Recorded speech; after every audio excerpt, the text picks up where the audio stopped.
जयकारा शेरवाली दा साचे दरबार की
जमी भुला जाई हो जोरे चुनरिया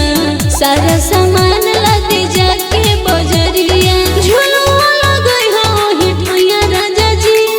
झुलुआ लगई हो हिठैया राजा जी घरे अवतारी हमनी के मैया राजा जी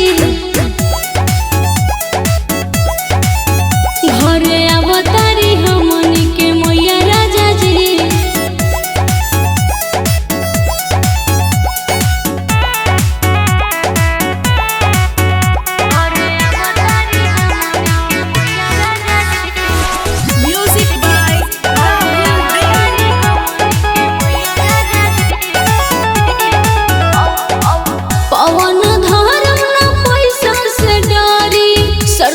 दिल में पूजा पाठ करे कहे राधिका।